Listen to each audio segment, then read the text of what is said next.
Selamat pagi anak-anak. Assalamualaikum warahmatullahi wabarakatuh. Salam sejahtera bagi kita semua.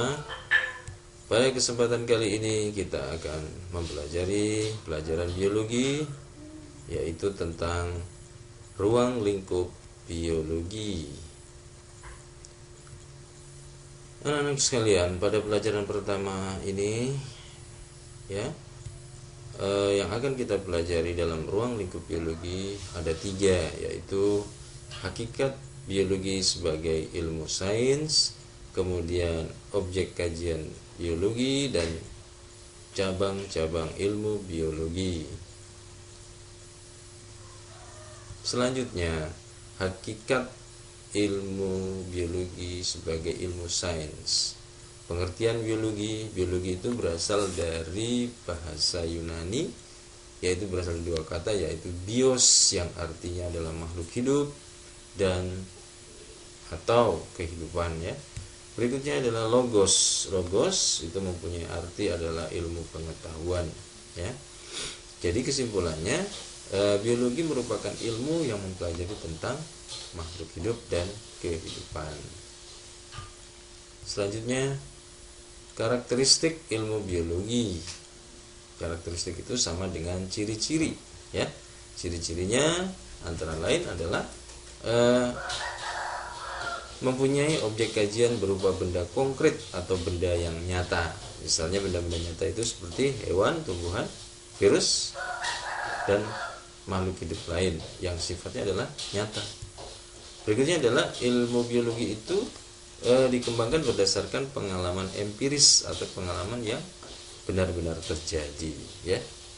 Selanjutnya adalah menggunakan langkah-langkah yang baku atau tetap. Misalnya jika kita makan, itu pasti melalui mulut dulu, kemudian menuju kerongkongan, lambung, usus halus, usus besar, dan berakhir pada organ pembuangan yang disebut anus.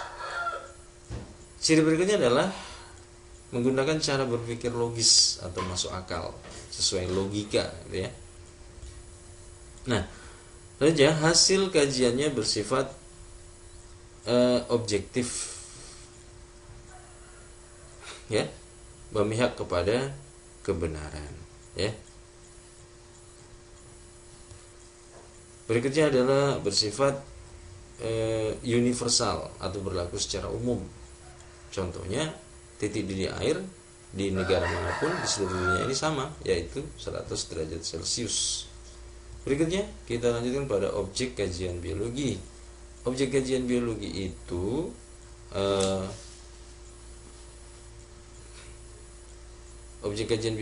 itu berdasarkan tingkat organisasi kehidupan. Ya, tingkat organisasi kehidupan itu antara lain adalah molekul ya. Apa itu molekul? Molekul adalah susunan molekul itu tersusun atas atom-atom. Misalnya molekul karbohidrat ya, kemudian lemak, DNA. Nah, semuanya itu saling berikatan dan membentuk yang namanya sel.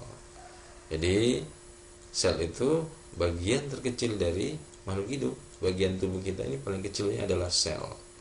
Contohnya ada sel bakteri ya, ada sel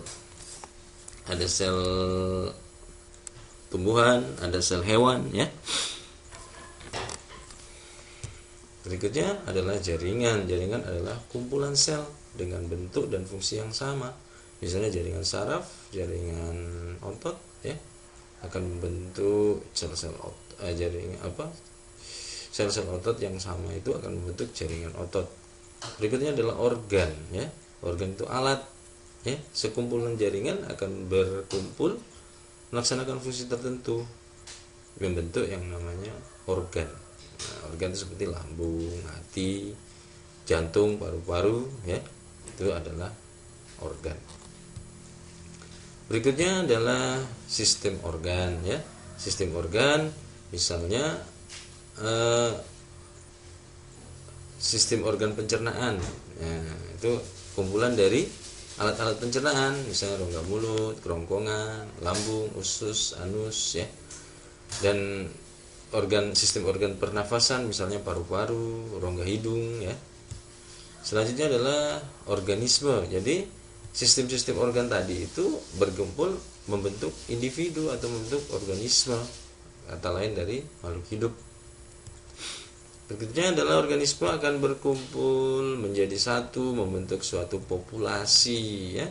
Kemudian populasi akan membentuk komunitas.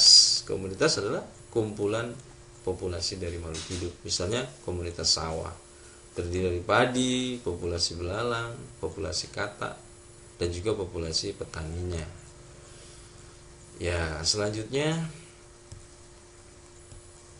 nah, jadi populasi komunitas-komunitas tadi ya akan membentuk namanya ekosistem ya. Ekosistem itu kumpulan makhluk hidup dan lingkungannya yang saling mempengaruhi ya. Berikutnya adalah bioma. Bioma itu kumpulan berbagai ekosistem di dunia. Misalnya ada bioma gurun, bioma hutan hujan tropis seperti yang ada di Indonesia, bioma padang rumput ya.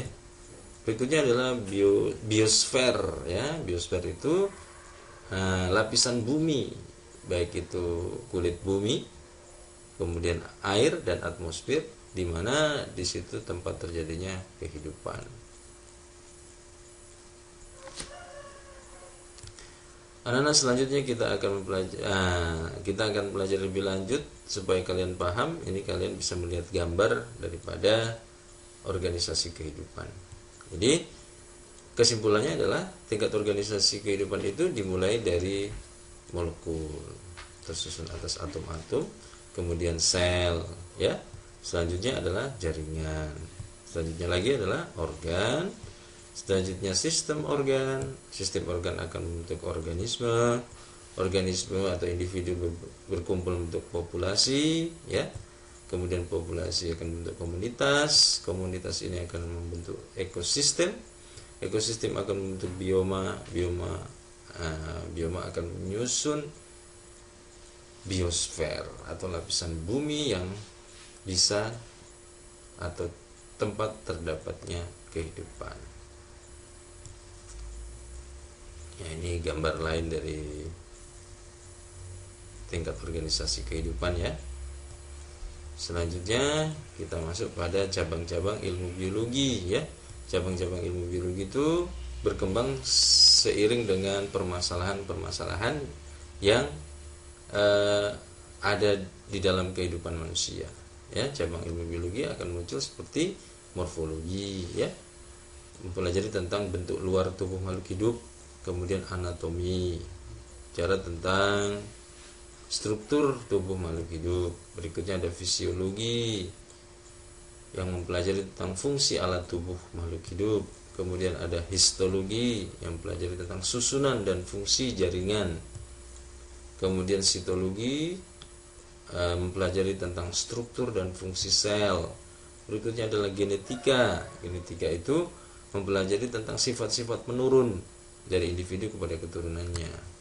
Berikutnya adalah embriologi, mempelajari tentang embrio ya. Berikutnya teratologi, mempelajari tentang cacat perkembangan embrio. Berikutnya adalah patologi, ilmu yang mempelajari tentang penyakit dan pengaruhnya kepada makhluk hidup. Selanjutnya masih cabang ilmu biologi ada endokrinologi, yaitu cabang biologi yang mempelajari tentang hormon. Berikutnya adalah ekologi, ilmu yang belajar tentang ekosistem atau hubungan timbal balik antara makhluk hidup dengan lingkungannya. Kemudian ada taksonomi, cabang ilmu biologi yang belajar tentang klasifikasi atau pengelompokan makhluk hidup. Kemudian zoologi yang khusus mempelajari tentang dunia hewan. Kemudian botani yang mempelajari tentang dunia tumbuhan ya. Ini kalau di bidang pertanian itu botani, ini yang sangat berpengaruh, sangat kita pelajari ya. Kemudian mikrobiologi, yaitu belajar tentang jasad ternik atau mikrobiologi, hewan-hewan kecil, makhluk hidup kecil ya. Kemudian entomologi, mempelajari tentang serangga. Berikutnya adalah ornitologi, mempelajari tentang burung atau unggas. Kemudian mikologi, mempelajari tentang jamur. kemudian ada bakteriologi yang khusus mempelajari tentang bakteri, dan yang terakhir adalah virologi, ilmu mempelajari tentang virus. Ya, jadi virologi ini pada saat ini dengan adanya pandemik COVID-19 ini, para ahli ini akan mendalami virus, yaitu dengan ilmu virologi ini, untuk mengetahui cara penanggulangannya dan vaksin sehingga manusia kebal terhadap virus corona ini ya. Nah, terima kasih. Sekian dan terima kasih anak-anak sekalian. Demikian pertemuan kali ini, mudah-mudahan dapat dipahami, dan silakan kalian belajar lagi di nanti ada file yang Pak Guru bagikan dan dapat mengerjakan tugasnya dengan baik. Demikian, terima kasih. Wassalamualaikum warahmatullahi wabarakatuh dan selamat pagi.